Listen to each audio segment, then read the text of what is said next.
하나님을 만나야 될 이때 주님을 잊지 않고 찾으신 주의 모든 성도들에게 하나님의 은총이 베풀어지게 되시길 예수님의 이름으로 축원드립니다. 오늘 우리는 성전 안에서의 우상의 표, 우상 숭배와 표라는 제목을 가지고 에스겔서 8장과 9장에 있는 말씀을 함께 나눠보도록 하겠습니다.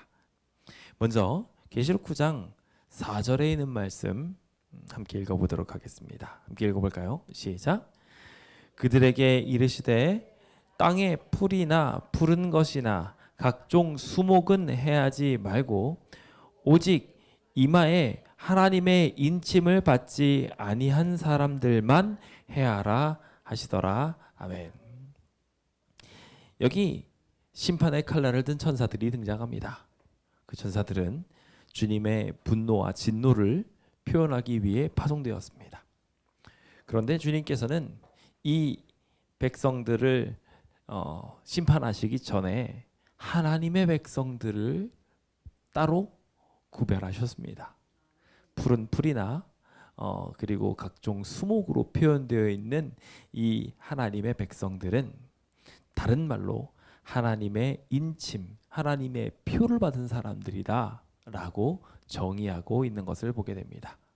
그들을 제외하고 주님은 심판하라고 명령 내리셨고 마지막 때 그와 같은 일들이 이 땅의 재앙으로 이루어지면서 우리가 애굽 시대에 후반부에 있었던 재앙들은 하나님의 백성들은 피해를 입지 않았던 것 같은 역사들을 우리 마지막 때 경험하게 될 것입니다. 우리는 여기 등장하는 하나님의 인침을 반드시 받아야 할 것입니다. 우리가 하나님의 인침을 받게 될 때 우리는 그 인침을 통하여 하나님의 편에 서게 될 것이고 하나님은 이 인침받은 백성들을 핍박하는 수목을 해야 하는 모든 다른 존재들을 주님이 심판하심으로 우리 하나님의 백성들을 지키시고 보호하여 주실 것입니다. 오늘 우리를 승리하게 해주실 하나님을 믿으십니까?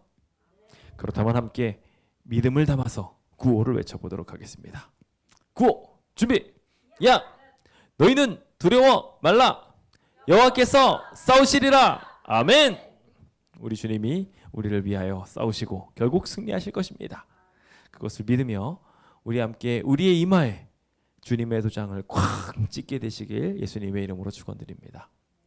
오늘 우리는 성전에서 자행되고 있는 비극의 이야기를 살펴보게 될 것입니다. 다름 아닌 성전입니다. 성전인데 하나님께 예배드려야 될 장소인데 그 예배드릴 장소에 들어갈 하나님의 백성들이 그 안에서 죄를 범하고 있는 겁니다. 그 죄를 범하고 있는 모습을 보고 주님이 안타까워하시며 주님의 심판의 메시지가 울려 퍼지게 되는 이야기가 8장과 9장에 등장하는 이야기입니다. 어떤 이들은 이 모습들을 보면서 현대 교회들은 쇠락했다라고 하며 거기에 있는 많은 이들이 심판받을 수밖에 없음에 대하여 말합니다. 일부는 맞고 또 일부는 틀립니다만 현대 시대에 있는 많은 교회들이 온전한 예배를 드리지 못하는 것은 또 우리가 다 틀렸다고 말할 수는 없는 상황에 놓여 있는 것 같습니다. 온전한 예배의 회복이 이루어져야 하는데 그 회복은 어떻게 이룰 것이며 우리의 마음속에 하나님의 인이 꽉 찍히려면 그래서 우리의 이마에 하나님의 도장이 빛나려면 어떻게 하면 좋은지 오늘 함께 좀 살펴보면서 주님의 심판이 가까운다고 말하고 있는 이 시대에 우리는 어떻게 하나님의 표, 하나님의 인을 받게 될 것인지 함께 좀 생각해보는 시간을 가져보도록 하겠습니다. 자, 그럼 8장과 9장을 펼쳐보시고 하나님이 우리를 어떻게 강하게 하시는지 그 강하게 하는 비결에 대하여 함께 좀 살펴보도록 하겠습니다. 왜 에스겔이었을까요? 왜 에스겔이 선택되었을까요? 오늘 우리는 에스겔이 다시 첫 계시가 지내고 난 뒤 14개월이 지난 이후에 다시 에스겔을 찾아오시는 하나님을 보게 될 것입니다. 에스겔은 아주 다양한 방법으로 여러 모습을 보이며 주변 사람들한테 하나님의 임박한 심판을 증거하고 있는 중이었습니다. 그 심판을 증거하고 있는 중에 14개월 만에 다시 또 똑같은 모습으로 하나님이 역사하시는 모습이 등장합니다. 그런 이들 중에 수많은 사람들이 많았지만 왜 에스겔이었을까요? 마지막 시대가 가까워오는 이때 우리는 왜 남은 무리로 선택되었을까요? 이것이 같은 맥락에 들어 있습니다. 그래서 우리는 이 왜라는 질문을 하며 마지막 시대에 이 마지막 시대를 이끌어갈 기별을 전하는 자가 되어야 함을 우리는 깨닫게 됩니다. 에스겔은 도대체 어떻게 하나님의 일꾼으로 불리움을 입었으며 이스라엘의 마지막을 알리는 이 마지막 때에 하나님의 일을 수행하는 사람이 될 수 있었을까요? 또한 동시에 이 마지막 시대에 마지막 하나님의 사명을 감당해야 될 남은 무리들은 어떠한 특색을 가지고 있는 사람들인지 동시에 함께 좀 생각해 보도록 하겠습니다. 자, 그럼 그 내용을 살펴보기 위해 이제 8장에 있는 내용을 함께 보겠습니다. 자, 8장 1절입니다. 8장 1절에 보니까 여섯째 해, 여섯째 달이라고 나옵니다. 마찬가지로 여호야긴 왕이 사로잡힌 지 6년 6월 5일이라는 것을 알 수 있습니다. 14개월째가 된 첫 계시 이후의 시간이라는 것을 우리는 보게 되죠.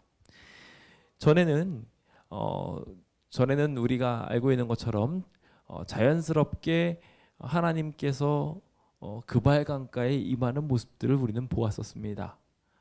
그 그발 강가에서 하나님의 역사가 이루어지는 상황이었던 것과 이번엔 좀 배경이 다릅니다. 이번의 배경은 본인은 집에 있었습니다. 그리고 집에 유다 장로들이랑 앉아 있었습니다. 도대체 무슨 상황이었을까요? 여기서 유다 장로들이란 에스겔 선지자의 경우처럼 바벨론의 포로로 끌려갔던 사람들이었다는 것을 알 수 있습니다. 이들은 포로지에서도 이스라엘 백성의 지도자로서 대표적인 역할들을 했던 것으로 보이지요. 앞에 앉은 것은 포로 생활 중에 그들 중에 하나님의 말씀을 듣고 하나님의 인도를 구하기 위해서 온 무리였을 것으로 보여지는 상황이 일반적으로 받아들여지고 있습니다. 뭐 어떤 이들은 이 장로들은 에스겔을 핍박하기 위해서 왔다라고 말하시는 분들도 있지만 그 핍박하러 온 이가 집안까지 들어왔을 것은 조금 어불성설이다 보니 자연스럽게 여기 집 안에서 같이 있는 가운데 함께 마음을 안타까워하고 어떻게 하면 회개할 수 있을까 생각하는 중에 그 일종의 기도회나 부흥 집회 중에 하나님의 역사가 바로 이 에스겔에게 임한 것으로 보여집니다. 그는 불과 같은 형상을 맛보게 됩니다.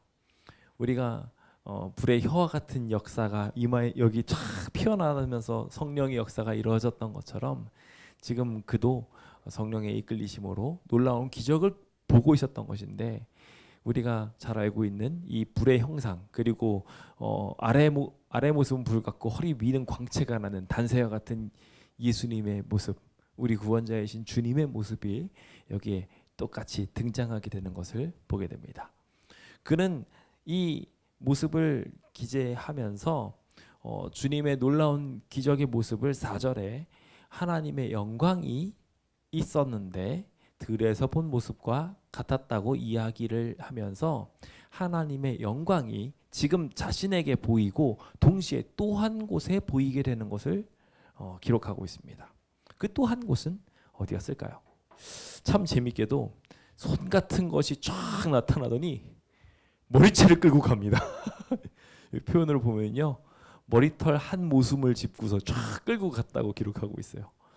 우리가 참 묘한 상황이라는 것을 발견하게 됩니다. 머리채를 잡혀서 끌려가고 있는 상황처럼 보여집니다. 그는 왜 이렇게 끌려가게 되었는지에 대해서 사실 하나님의 영이 그 머리에 임하셨다라는 표현으로도 해석되기도 하고 막 그러긴 하는데 저는 그냥 아주 단순하게 너 일로 와봐 하고 끌고 오시는 것으로까지도 저는 과격하게 좀 해석하고 싶습니다. 왜냐하면 그렇게 머리채를 끌려서 에스겔이 끌려갈 만한 이유가 지금 펼쳐지고 있었기 때문입니다. 에스겔의 신분이 무엇이었죠? 에스겔은요 제사장이었어요. 원래 제사장 후보였고 제사장이 지금 이제 복역해야 될 사람이었습니다. 그렇다면 그의 관심과 그의 노력은 어디를 향하고 있어야 됩니까? 맞습니다. 나는 성전을 향하고 있어야 되고 하나님의 백성들을 향하여 자연스럽게 하늘과 함께 연결시키는 일에 관심을 두고 있었어야 했습니다. 그의 관심도 마찬가지로 성전에 두고 있었을 것입니다만 그 육체가 떨어져 있었다 보니까 지금 눈앞에 있는 장로들과 지금 눈앞에 있는 백성들에 집중하게 되었죠. 그러던 중에 이 제사장이 머리채가 잡힌 겁니다. 왜 이런 일이 생겼을까요? 잘 아는 것처럼 성전에 문제가 생긴 겁니다. 불과 6년입니다. 참 슬픈 일이 아닐 수가 없는 것이 이 어려움을 당한 지가 얼마나 됐다고 14개월 만에 그리고 왕이 된 지 6년 5개월 만에 이렇게 금방 하나님의 뜻을 휙 저버리게 되는지 정말 기가 막힌 일이 아닐 수가 없습니다. 하나님의 심판이 임해서 한 나라의 도읍이 폭삭 멸망을 당하다시피 되고 수많은 이들이 포로로 끌려갔습니다. 그래서 하나님의 심판이 임했구나. 그동안 예레미야 선지자가 말했던 메시지들이 맞았구나. 그러니 우리 이 메시지를 귀 기울여서 들어야 되겠다라는 생각을 가져야 정상인 이들이 하나님의 심판을 겨우 14개월 만에 망각해버린 겁니다. 하나님이 그처럼 세게 빡 치셨는데 다시 죄를 범하기 시작하고 있는 것입니다. 그 범한 모습을 보여주시기 위해 주님은 이 제사장, 아직 정신 차리고 있는 이 제사장의 머리채를 끌고라도 여기에 와서 이 문제를 좀 해결해봐라. 함께 이 일을 위해서 기도하고 관심 갖자 하고 이 고민을 같이 공유하게 되시는 것을 보게 됩니다. 그가 가게 되었던 곳은 북쪽 문이었습니다. 북향한 문, 이것은 우리 흥미로운 표현인데요. 우리가 전에 함께 이야기를 나눴던 것처럼 하나님께서 인간의 통로를 이용하신 것처럼 보이게 하십니다. 예루살렘에 들어가려면 예루살렘에서 그 그발강가로 가려면 이렇게 위쪽으로 올라갔다가 다시 또 이렇게 내려와야 됩니다. 그러니까 그발강에서도 북쪽에서 이렇게 주님이 오시는 것처럼 보였고 여기서도 마찬가지로 북쪽에서 내려와야 이렇게 성소로 향할 수 있게 되는 방향성이 만들어지게 됩니다. 이 북쪽은 동시에 하나님의 북쪽 높은 보좌를 상징하기도 합니다. 그래서 이 북쪽에서 주님께서 쫙 오셔서 지금 이 성소에 임하게 되신 것입니다. 그 북향한 문에 딱 도착하니 뭐가 보입니까? 네, 질투를 일으키는 우상, 하나님의 질투를 유발하는 우상이 지금 이 문부터 벌써 등장하고 있는 것입니다. 성전인데 하나님께 예배드려야 될 곳인데 참 속상하게도 이 북쪽을 보니까 제단문 어귀에서 우상을 딱 세워놓고 신나게 예배를 드리고 있는 거예요. 하나님께 예배드리러 왔다고 하는 사람들이 우상 숭배에 빠져 있는 것을 보고 지금 에스겔부터 시작해서 하나님은 얼마나 어이가 없었을까요? 예배를 드리러 왔다는 사람들이 예배에는 관심이 없고 죄다 이곳에 있는 제밥들에만 관심이 있는 거예요. 우리가 잘 아는 것처럼 우상들은요, 그 당시에 복을 비는 존재들이었습니다. 내 삶에 좋은 일들이 생겨나기를 바라는 것들이었어요. 기복적 신앙을 비는 것이 우상들이었습니다.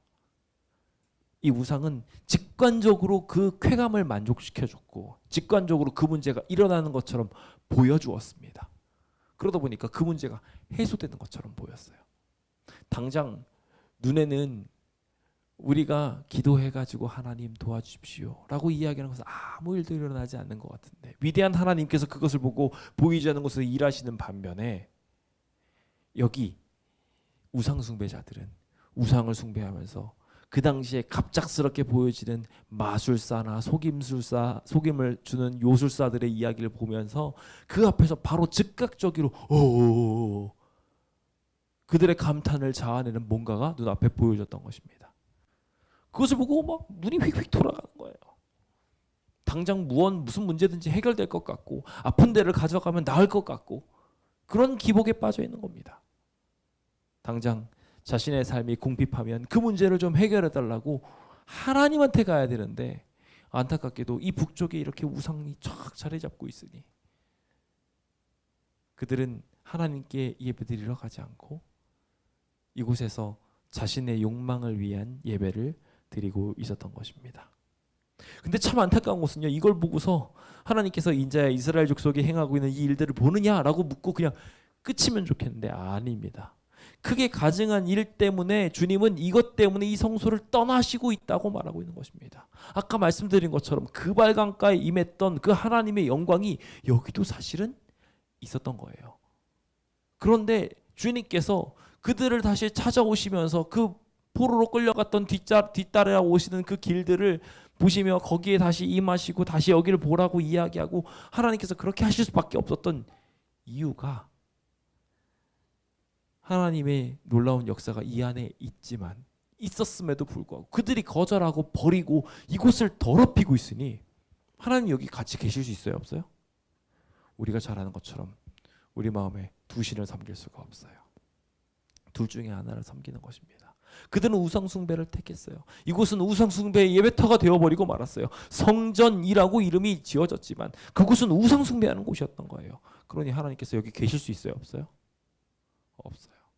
그래서 주님께서는요, 사실 원칙적으로 말하면 여기 문 앞에 있으면 안 되고요. 성전 문 앞에 하나님의 보좌가 있으면 안 되고요. 어디 있어야 돼요? 성소 안에 있어야 돼요. 지성소에 있어야 돼요. 그렇죠? 그런데 지금 주님이 어디 계신 거예요? 문 밖에 계신 거예요. 정말 속상한 일이죠. 우리가 하나님을 온전하게 따르려고 하지 않으면 우리의 교회도 이와 같은 상황에 놓일 수 있습니다. 우리의 마음도 이와 같은 문제에 생길 수 있습니다. 주님이 떠나실 수밖에 없게 되는, 우리가 거절하게 되므로. 참 기가 막힌 것은요, 이 멀리 떠나가게 하느니라라는 이야기 이후에 더 가증한 일이 또 있다는 거예요. 더 가증한 일이 다시 다른 큰 가증한 일을 보이리라 라고 이야기하고 7절에 있는 이야기가 시작됩니다. 이제는 그 안으로 들어갑니다. 뜰문으로 들어갔어요. 뜰문에 딱 들어갔더니 담에 구멍이 조금 뚫려 있는 거예요. 그래서 어떤 방이 살짝 엿보여서 그 담을 헐라고 하나님께서 하시니까 그 담을 헐어서 부수고 들어갔더니 그 안에 한 담을 허니 거기 문이 하나가 살짝 있는데 거기 들어가서 보니까 무슨 일이 있냐면 그 안에 각양곤충과 가증한 짐승들을 쫙 그려놓으면서 우상들을 사방 벽에다 기록해 놓은 거예요. 하나님의 성전에 있는 한 거룩한 장소인데 그 장소에 수많은 우상의 그림들이 그려져 있고 그 사방의 벽에 그려져 있는 것으로 끝이 아니라 이스라엘 족속 중의 장로 70명이 거의 다 모였다는 거예요. 이 70명 대표자들이 다 그 앞에 서 있고 심지어 사반이 누굽니까? 제사장이에요. 사반의 아들도 여기에 와가지고요. 사반의 후손이란 소리죠. 그래서 야사냐 이름도 힘듭니다. 근데 제가 이 이름을 어떻게 표현하면 야 사냐? 라고 하면 외울 수 있습니다. 너 정말 살 것 같냐 이거죠? 너 죽어가고 있다는 거예요. 우리 이름을 우리식으로 해석한 거지만 야 사냐? 라는 사람이 여기에서 지금 같이 향로를 들고 범죄하고 있는 겁니다. 그 모습이 이렇게 묘사될 수 있을 것 같습니다. 빽빽하게 그 당시에 성소에 있는 작은 방들은 봉사를 위해서 많이 준비된 방이었는데 거기 70명 들어가면 꽉 차요.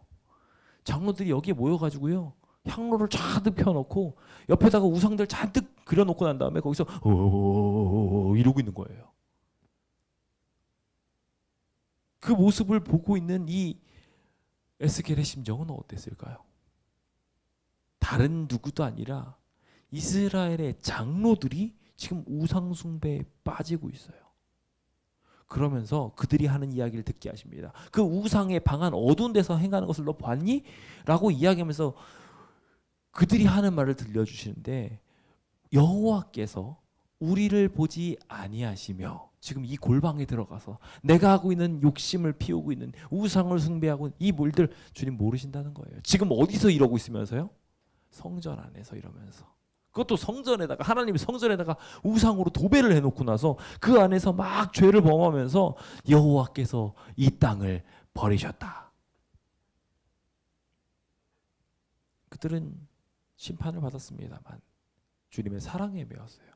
정신 차리고 바벨론한테 복속해서 하나님이 계획하신 바대로 그들이 그 시련의 시기들을 잘 견뎌낼 수 있도록 하나님은 계속 예레미야나 이사야를 통해서 경고해 주셨었어요. 근데 이 사람들이 정신을 못 차리고 이제 하나님이 나 버렸다 라고 이야기하며 누구를 대신 숭배하기 시작했어요? 우상을 숭배하기 시작한 거예요. 현대에 있는 사회들을 자세히 보면은 이와 비슷한 일들이 우리의 삶에 일어나는 것 같습니다. 신앙생활을 한다는 사람들이 잘 살면 모르겠는데 못 사는 것처럼 보일 때가 있어요. 주님은 왜 그런 상황에 당신의 백성들이 놓이는지에 대해서 사실 성경에 다 기록해 놓으셨어요. 왜냐하면 그들이 그렇게 시련 중에 있는 것을 통해서 그들의 부족함을 깨닫고 설 수 있도록 하기 위해서였습니다. 그들이 부족한 것이 없다면 하나님께서는 복을 부어주셔요. 그래서 그것을 가지고 영광스러운 일들을 행하도록 하시지요. 그런데 그들이 충만함에 이르지 못하였다 보니 이것만 좀 해결하면 되겠는데 싶은 부분들을 주님께서 주시는 것이고, 그것들을 받아서 깨달을 수 있도록 주님께서는 시련을 주고 계셨던 거예요. 지금 이스라엘도 사실은 어떤 상황이에요? 그렇게 깨달을 수 있도록 만드는 과정 중에 있었습니다. 물론 그들도 죄가 있었기 때문에 이 모든 과정을 겪었으나 주님은 여전히 이 백성들을 사랑하셨고 구원하고 싶으셨어요. 얼마나 구원하고 싶으셨으면 포로로 끌려가는 이들을 쫓아갈 정도로 사랑하셨어요. 그런데 이 백성들이 생각하기를 하나님의 백성들이 좀 힘겹게 살고 어렵게 사는 것 같으면 하나님 나 버린 것 같아. 하나님은 나를 관심 쓰지 않는 것 같다. 그래요, 안 그래요? 아니요. 하나님은 엄청 관심을 두고 있어요. 지금 이 순간에도 이들을 살리기 위해서 지금 쳐다보고 계신 거였어요. 그런데 이들의 마음속에 하나님은 내가 신음하고 내가 요청하는 것을 듣지 않으시는 것 같아. 하나님 왜 이들의 응답을 안 하실까요? 이들의 소망에 응답하지 않으시는 이유는 뭘까요? 그들이 소망이 지금 하나님의 심판을 거절하고 있거든요. 하나님께서는 이 앞으로 강대국이 될 바벨론을 미리 점지해 두시고 그의 손에 이 백성들을 위탁하심으로 더 크게 이 백성들을 사용하시려고 했어요. 이스라엘 백성들이 그냥 가만히 있으면 그들의 복음을 주변에다 전달을 안 해요. 나는 선민이야 하고 담쳐놓고 자기네들만 주구장창 살면서 지식이 있는 사람들은 자기네들끼리만 잘 살고 먹고 살려고 구원받으려고 하고, 자기네들끼리 계층을 만들어 가지고 가난한 사람들은 하나님의 저주받은 사람 하면서 자기네들끼리까지도 구원 못 받는 사람을 만들어내고 있는 거예요. 하나님이 이 백성을 그대로 두실 수 있을까요? 안 되겠으니까 이 백성들을 섞으신 거예요. 마치 바벨탑을 무너뜨리시고 백성들을 흩으신 것처럼 이 성소를 흩으시고 바벨론으로 끌려가게 하셔서 원래 이스라엘이 감당했어야 될 하나님의 영광을 드러내는 일, 다니엘이 살아계신 하나님을 보이면서 느부갓네살에게 하나님의 영광을 드러내게 만들고, 메데 페르시아가 자연스럽게 하나님의 영광스러운 존호를 높이며 성전을 지으라고 명령하게 만드는 일들처럼 하나님이 본래 이스라엘을 통해서 하고자 하셨던 일을 하게 하고자 지금 그들을 흩으신 거였어요.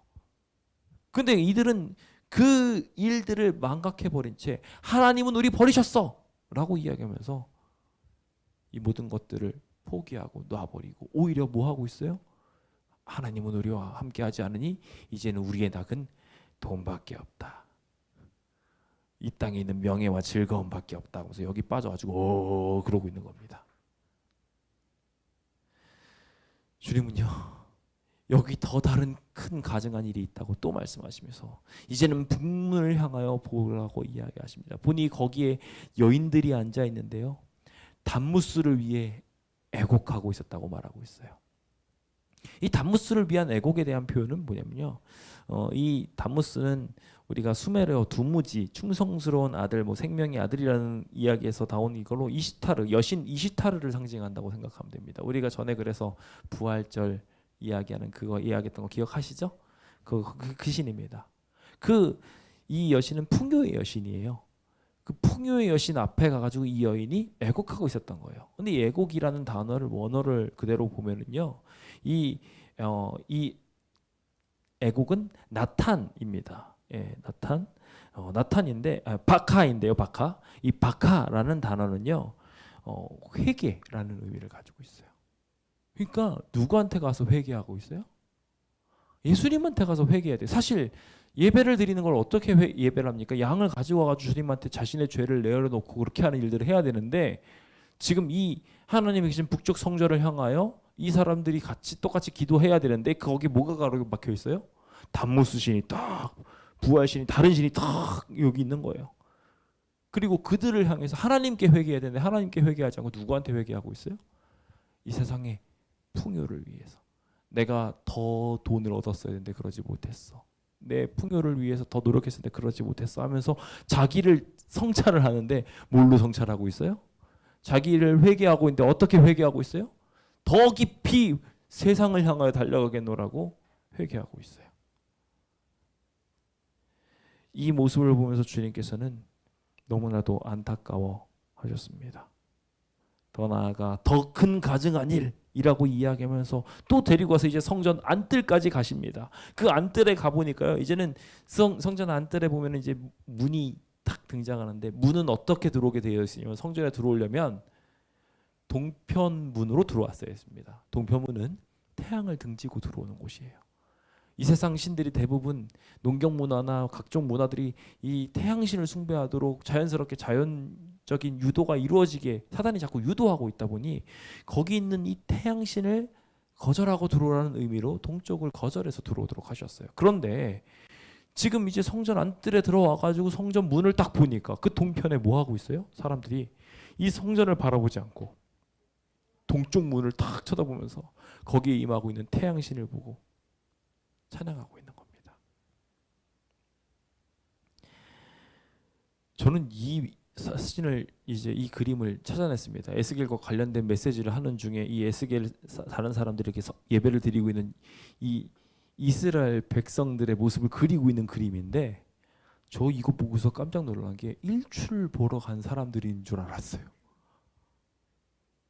그리고요, 지금 이 시대에도 수많은 사람들이 이 태양 숭배를 향해서 나가듯 일출 보러 갑니다. 거기 가서 소원을 빌고요. 지금도요, 지금 수많은 사람들이 그 이교 문화에 저절로 빠져 있고 녹아들어 있어요. 하나님의 놀라우심을 찬양하러야 될 그 순간에 우리는 이 대자연계에 보이고 있는 것들을 보면서, 그래, 스스로 있는 이 자연계의 일환으로 내가 여기 있다. 저 에너지를 내가 받으면 나도 신이 될 수 있다. 그런 헛된 망상에 빠져 있는 거예요. 자연계가 아니라 천연계인데 천연계를 바라보지 못하고 이곳을 자연계라고 생각하며 자기를 스스로 신으로 만들고 있는 이들이 너무나도 많았던 것입니다. 지금 이 세상은 이와 같은 일들로 가득 울러차 있어서 주님께서 바라보시고 말씀하시기를, 이 가증한 일을 적다고 말할 수 있겠니? 라고 말씀하셔요. 적다 말할 수 있다는 거예요? 없다는 거예요. 심지어 지금 하나님께서 분노를 막 쏟아내고 계신 중에도 이들이 어떤 일을 하고 있으면 나뭇가지를 그 코에다 대고 있었다고 말하고 있어요. 이 나뭇가지를 코에 대는 것은 고대 근동 페르시아 지방에서 했던 우상숭배 행위 중 하나예요. 페르시아인들 중에 태양신을 섬기는 이들이 숭배하는 태양에 기도할 때 종려나무나 석류나무가지를 코앞에서 대고서 기도를 했대요. 지금 태양 숭배를 하고 있는 이들이 자기한테 나뭇가지를 대고 있으면서 막 이러고 예배를 드리고 있는 거예요. 오늘 주님께서 이런 모습을 보고 가만히 계시는 게 정상일까요? 아니면 심판을 하시는 게 정상일까요? 아니, 이 백성들이 멸망을 향하여 가게 생겼어요. 그럼 어떻게 해야 돼요? 그것도 이 백성의 지도자들이 멸망을 향하여 가고 있어요. 그럼 어떻게 해야 되겠어요? 주님은 당연히 이 백성을 살리기 위해서 암적인 부분들을 뜯어내셔야 했어요. 그래서 주님께서는 바로 9장에 그 심판을 행하기 시작합니다. 그래서 이 성읍을 관할하는 자들이 하나님께서 심판받게 한 그 명령을 들고 죽이는 무기를 손에 들고서 등장하기 시작합니다. 6사람이 북향한 윗문길로부터 쫙 옵니다. 하나님으로부터 심판받아서 나오기 시작한다는 이야기예요. 그 손에 죽이는 무기를 들고 있었는데 이 6사람 중에 한 사람, 5사람은 죽이는 무기를 가지고 있었고 한 사람이 있었는데 그 한 사람은 무슨 목표를 가지고 있었냐면 베옷을 입고 있었어요. 슬픔의 옷을 입고 먹그릇을 차고 서기관의 먹그릇을 찬 상태로 돌아다니고 있었어요. 뭐 하기 위해서요? 지금 나머지 사람들은 다 멸망을 시키려고 가고 있는데 이 먹을 가진 이 사람은 돌아다니면서 이 사람은 하나님의 백성, 이 사람은 하나님의 백성, 하나님의 백성 표시하고 다니는 사람이 있었던 거예요. 하나님의 심판에는 항상 이와 같은 은혜의 메시지가 포함됩니다. 당신의 백성을 살리시려는 목표가 함께 등장하고 있는 것입니다. 그 베옷을 입은 사람이 먼저 움직입니다. 그러면서 그 사람을 먼저 불러서 이 예루살렘 성읍 중에 순행하면서 그 가운데 하나님의 백성에게 인치라고 이야기한대요. 여기서 하나님의 백성들이 어떤 사람인지를 기록하기를 이렇게 기록합니다. 그 가운데서 행하는 모든 가증한 일로 말미암아 탄식하며 우는 자. 그러니까 쉽게 말하면 죄를 슬퍼하는 사람들, 죄가 이루어지고 있는 이 상황들을 보고 안타까워하는 사람들. 에스겔이 왜 선택됐냐고요? 죄를 슬퍼하는 사람이었거든요. 포로로 끌려왔음에도 불구하고 여전히 오히려 이 포로 생활에 만족하면서 살아가는 것처럼 보이는 이들을 보고 안타까워하면서 그 발강가에 앉아 있었던 그를 보고 주님께서는 그 안타까워하는 이의 마음을 헤아려서 나타나셨던 거예요. 지금 도장 누가 받으셨냐고요? 맞아요. 지금 이 교회의 상황을 보고 안타까워하는 사람들. 왜 이 성전이 비었지? 왜 우리가 영혼을 구원을 못하고 있지? 왜 성전이 이렇게 빼앗기게 생겼지? 이거 보고 슬퍼하고 우는 사람들을 보면서 주님께서는 그런 생각을 하는 사람들, 그 생각이 존재하는 이마에 하나님이 도장을 찍으셨던 거예요. 이런 사람들의 특징은요, 세상의 유익을 놓고 하나님께 관심을 두는 사람들. 저는 이것을 다른 말로 안식하는 사람들이라고 말씀드리고 싶어요. 이 세상에 있는 많은 욕망의 것들을 잠깐 내려놓고 주님을 바라보고 주님께 묵상의 시간을 드릴 수 있는 사람들. 주님은 그런 사람들을 찾아다니면서 인치게 하셨던 것입니다. 그래서 그들에 대하여 주님께서 명령하시면서 성읍 중에 다니면서 다른 이들은 불쌍히 여기지 말고 긍휼을 베풀지 말고 다 쳐서 죽이라고 말합니다. 늙은 자서부터 젊은 자들까지 다 죽이라고 하면서 여자와 어린아이까지도 다 죽이라고 명령하십니다. 그런데 어떤 사람들은 살려두라고요? 이마에 표를 받은 사람들. 이 일은 마지막 때도 일어날 일입니다. 우리가 이마에 표를 받고 싶으면 어떻게 되냐면요, 주님께 관심을 둬야 돼요. 지금 있는 이 죄악을 보고서 안타까워해야 돼요. 이 죄를 지금 하나님께 예배드려야 될 때인데 왜 이 사람들은 하나님께 예배드리지 못하고 이렇게 다 자기 욕망에 빠져서 살고 있을까? 슬퍼하는 사람들. 그런 사람을 보고 주님께서는 오셔서 이마에 인쳐주신다는 거예요. 그리고 그 사람이 구원받고 그 사람이 구원을 말할 백성이 된다는 것입니다. 여기서 우리가 심판받는 이야기를 이제 보기 시작하는데요. 심판받는 이야기를 보면은요, 이 심판이 어디서부터 시작되는지 말하기를 성전 앞에서부터라고 기록하고 있어요. 하나님의 말씀을 가장 가까이서 듣고 가장 가까이서 접하고 있는 사람임에도 불구하고 그들이 하나님의 말씀을 제대로 듣지 않는다면 거기서부터 심판이 이르게 돼요. 그래서 그 성전에서부터 심판이 이르게 되고요. 동시에 누구부터 또 죽인다고 되어 있는 줄 아세요? 늙은 사람부터. 더 많은 기간 동안 하나님의 말씀을 들었던 장로 같은 사람들. 그럼에도 불구하고 저 골방에 들어가서 숭배하고 있는 이 사람들부터 죽이겠다고 주님께서 말씀하시는 거예요. 우리는 주님의 말씀을 좀 더 많이 받은 사람, 좀 더 오래 신앙한 사람으로서 깨어 있어야 됩니다. 그래야 주님께서는 우리한테 인칠 수 있어요. 우리를 구원하실 수 있어요. 근데 이들이 엉뚱한 생각을 가지고 있으면 주님께서는 나가라 명령하시면서 나가서 성읍에 있는 모든 백성들을 칠 때 다 죽임당하게 되는 일들을 경험하게 될 것입니다. 에스겔은요, 이 상황을 보면서요 너무 슬퍼하고 하나님한테 엎드려졌어요. 엎드려질 수밖에 없었던 이유가 있어요. 왜냐하면 다 죽임을 당하거든요. 이스라엘 백성들 다 죽게 생겼습니다. 모두 멸하시려고 하십니까? 라고 이야기해 주님의 답변은요, 나 불쌍히 여기지 않을 거라고 말씀하셔요. 다만 하나님의 먹그릇을 찬 사람은 일하고 있었어요. 이마에 도장 찍기 위해서 내가 주님의 명령하신 대로 다 준행하였나이다 라고 이야기하며 하나님의 관심사를 함께 품고 있었던 이 사람들만큼은 다 살려두었다라는 것을 우리는 명확하게 봅니다. 우리는 지금 어떤 생각을 하면서 살아요? 우리의 이마에 어떤 표가 박히게 될 것 같은가요? 우리가 잘 아는 것처럼 계시록에 두 표가 등장을 합니다. 그걸 구별하기 위해서 하나님의 표는 하나님의 인증서 할 때 꽉 도장으로 말하고 있고요. 짐승의 표도 등장하게 됩니다. 우리는 이 둘 중에 하나의 표를 받게 될 것입니다.